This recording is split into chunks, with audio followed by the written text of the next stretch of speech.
நாம் தற்போது பார்க்க இருப்பது 2024ஆம் வருடத்திற்கான வருடாந்திர பலன்களை பற்றி பார்க்க இருக்கின்றோம். நிலையான கிரகங்கள் என்று சொல்லப்படுகின்ற சனி, ராகு, கேதுக்கள் இவை ஓரளவு நல்ல நிலையிலேயே இருக்கின்றது. மேலும் நான் சொல்லுகின்ற பலன்கள் எல்லாமே கோச்சார ரீதியிலான பலன்களே.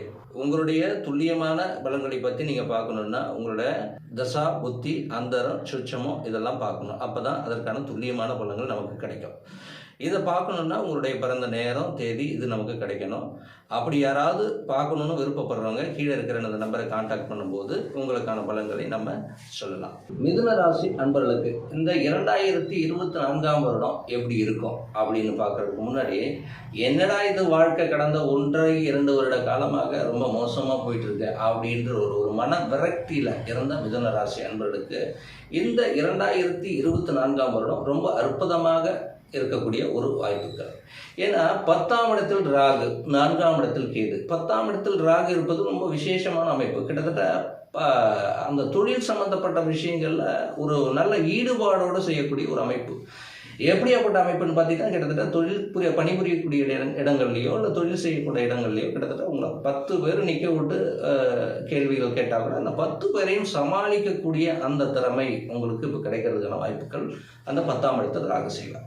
அதே சமயத்தில் 4ஆம் இடத்து கேது அவர் என்ன பண்ணுவார்? 4ஆம் இடம்ன்றது சுகஸ்தானம் மற்றும் தாய் மாதக்காரகன்னு சொல்லுவோம். அந்த இடத்த சொல்லக்கூடியது. அந்த 4ஆம் இடத்தில் கேது இருக்கார். அந்த 4ஆம் இடத்து கேது கிட்டத்தட்ட ஏப்ரல் மாதங்களுக்கு பிறகாக உங்களுக்கு அந்த குரு பயிற்சி ஒன்று வருதுங்க. அந்த குரு பயிற்சி கிட்டத்தட்ட ரிஷபத்தில் இருக்கிற அந்த குரு தன்னுடைய 5ஆம் பார்வையால் கிட்டத்தட்ட 4ஆம் இடத்தை பார்ப்பார். அப்போ என்ன பண்ணுவார்? இப்போ 4ஆம் இடம்ன்றது மாதக்காரங்கன்னு சொல்லுவோம். தாய் வழி உறவுகளை சொல்லக்கூடிய இடம், வீடு, வண்டி, வாசல், சொத்துக்களை சொல்லக்கூடிய இடம். இப்போ 4ஆம் இடத்து கேதுவை கிட்டத்தட்ட 5ஆம் பார்வையாக கிட்டத்தட்ட ஏப்ரல் மாதத்துக்கு பிறகாக அந்த குரு பார்க்க போகிறார்.